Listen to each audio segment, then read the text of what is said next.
دا لارې له روحي فشارونو سره په مقابله کې مرسته کوي. اندېښنې او یا روحي فشارونه د انسان له ژوند سره یو طبیعي برخه ګڼل کېږي. ځینې خلک د روحي فشار تر اغېزې لاندې راځي، د ژوند خوښي له لاسه ورکوي او ورځنۍ چارې یې د خنډ سره مخامخ کېږي. ارواپوهان وایي روحي فشارونه داسې یوه ناروغي نه ده چې د هغه د درملنې لپاره له درملو کار واخلئ، بلکې کولی شئ چې خپله یې مخنیوی وکړئ. د دغه 10 حقیقتونو په منلو سره کولی شئ چې له اندېښنو ځان خلاص کړئ. لومړی، هوسا او خوښ ژوند لپاره پر الله تعالی توکل وکړئ.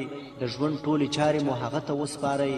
تاسو یوازې کار او هڅه کوئ، پایلې یې خدای جل جلاله ته پرېږدئ. دوهم، هر هغه څه چې تاسو یې په اوس وخت کې لرئ پرې شکر وکړئ او دا ومنئ چې ډېر خلک دا له خدای جل جلاله نه په ژړا او دعا غواړي. دریم، دا ومنئ چې ښه انسان هغه نه دی چې د پاک زړه او صاف نیت خاوند وي. ښه انسان هغه دی چې د الله جل جلاله په رضا پسې ځي. کله چې پر هر څه کې د الله رضا ته ګوري نو روح به مو خپله سکون پیدا کړي. څلورم، دا مه هېروئ عمر دومره اوږد نه دی چې خاصو ورځو ته انتظار شئ. ښه ده چې د ژوند له هرې شېبې مو خوند واخلئ. پنځم، دا یو منل شوی حقیقت دی چې په ژوند باور نشته.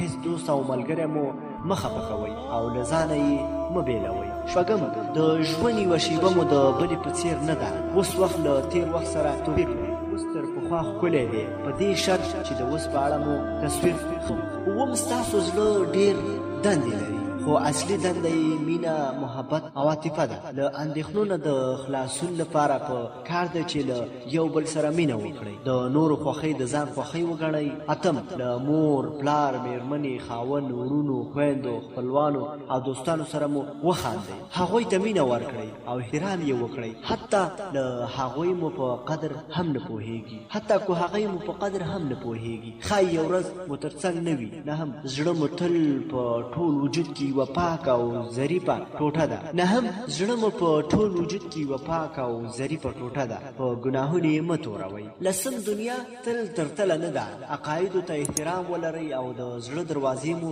د نیکیو پر مخ پرانیزئ.